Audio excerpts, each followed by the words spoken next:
As natural wood species go, redwood is in a class of its own. A sustainable alternative to tropical hardwoods, redwood is grown and harvested to the highest environmental standards in the world.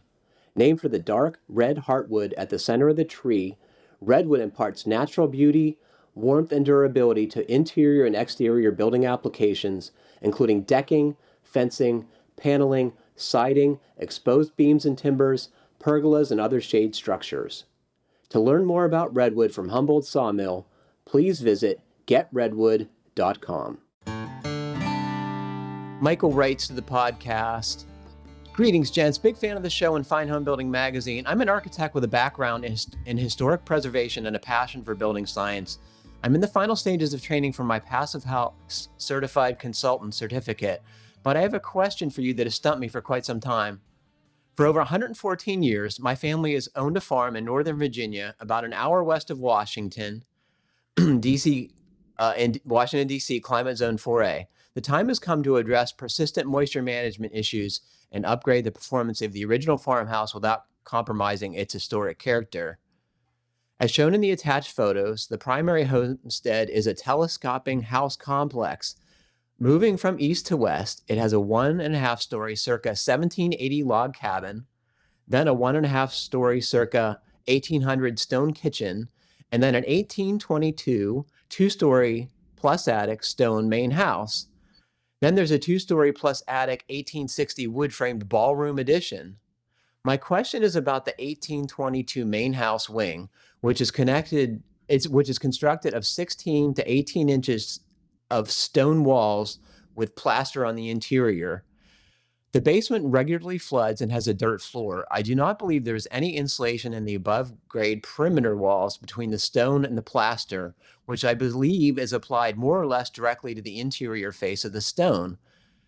It's clear to me that the best approach for resolving the cellar's moisture, air sealing, and insulation issues is to follow Joe Lstiburek's recommendation in his Insights on Rubble Foundations BSI 041 article. To summarize, the article recommends the following assembly to convert the cellar into an unvented conditioned space.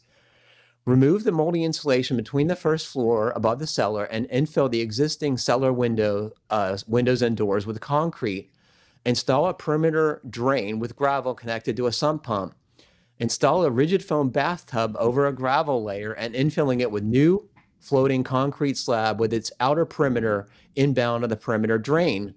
Install a sheet of polyethylene butyl composite membrane lining along the vertical face of the rubble foundation as a capillary break. And finally, insulate the interior surfaces of the membrane lining with 3-inch thick closed cell spray foam covered by an intumescent coating. The assembly allows the rubble foundation to continue leaking, but it manages the water via interior perimeter drain and sump pump. So far, so good. But here's where it gets more complicated.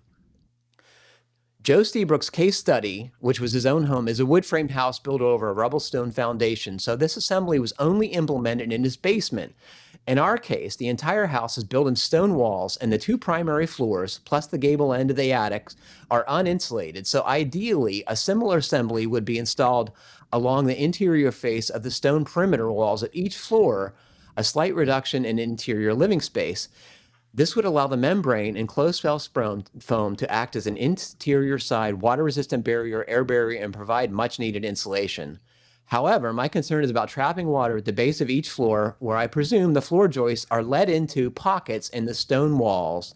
Obviously, we cannot install a perimeter drain behind the baseboard of each floor, so even if we remove the outer perimeter of the hardwood floorboards to allow water to flow between floors, the floor joist penetrations will each be a vulnerability through the barrier. I also fear that flashing this interior side membrane at a window or door heads would be a nightmare. Thank you in advance for considering this puzzle.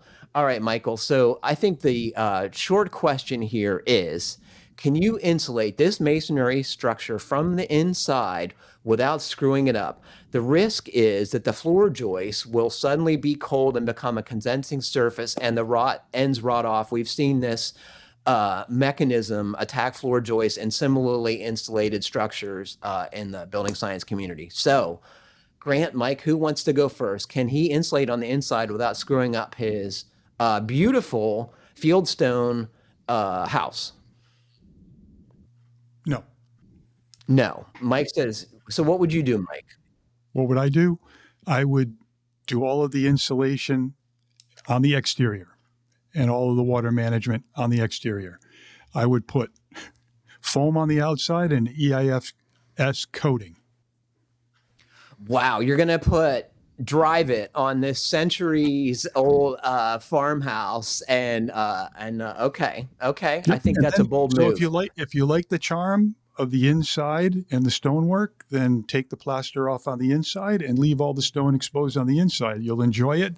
Who cares if your neighbors enjoy it when they go by and drive by? You can enjoy it day in and day out by just looking at the stonework on the inside, feeling warm and toasty on those cold winter nights.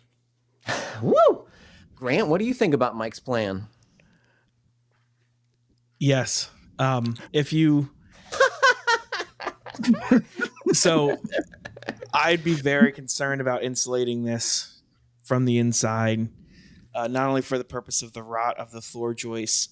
I'd also be concerned about, we know from past experiences and from past studies that if you insulate the inside, part of that masonry lives and functions because it's used to being baked with energy from the inside. It's getting dried out. It's keeping warm. Exactly. It's getting dried.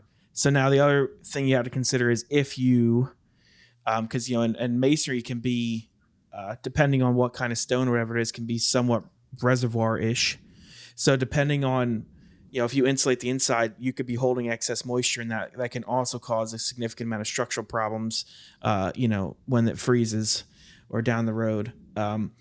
So I would say if you have to keep the outside the way it looks, and that's what you want to do, probably you're just going to have to resolve yourself to spend more in energy and just, that's the cost of having an old house that looks pretty. If you're concerned about efficiency, to Mike's point, I think you get a lot more bang for your buck trying to do something on the outside, but you lose the exterior appeal for sure.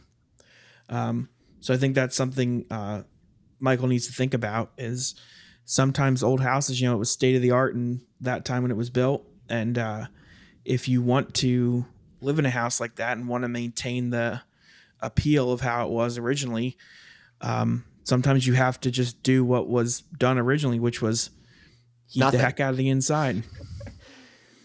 Buy more cordwood or split more wood, right? Mm-hmm. But I would think, what do you say? They're 18 inches thick. I would think that those puppies don't do too bad in the cold, especially if you start heating them up.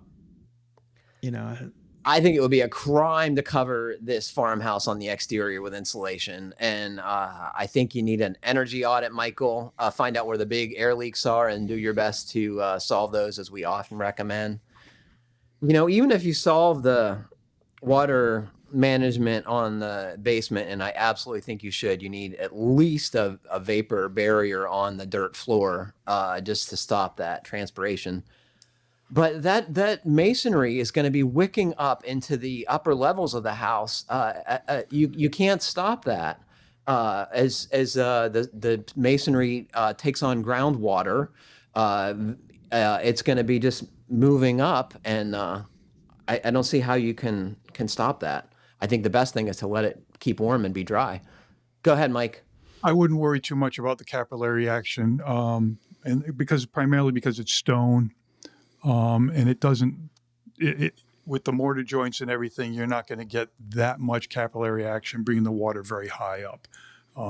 If it was brick, clay brick, or even concrete brick, then it would be a problem. But I don't think with the stone it's as much of an issue. What's the difference between stone and brick, Mike? Well, depending on the type of stone it is, stone's not going to be have as many pores in it to allow the water to move by capillary action. Now, if it was sandstone, then that would be one thing. That could be a problem. But with any type of granite, and he said we don't know what the stone is. And I looked at it very closely. I zoomed in, and I can't tell for sure. So, well, it's yeah. I'm hoping that listeners write in with some recommendations. Take a look at Michael's house. What would you do? I don't think there's an easy way to fix this except to just spend some money on energy and let it be the way it's been for 200 plus years.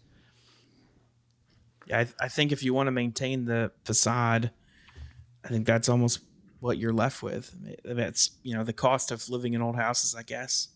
To Patrick's point, definitely try to get a blower door or something going in there and see if you can trace some low hanging fruit in terms of air leaks. That might help you out a little bit. It could be as well as, putting some gaskets in your windows and things like that.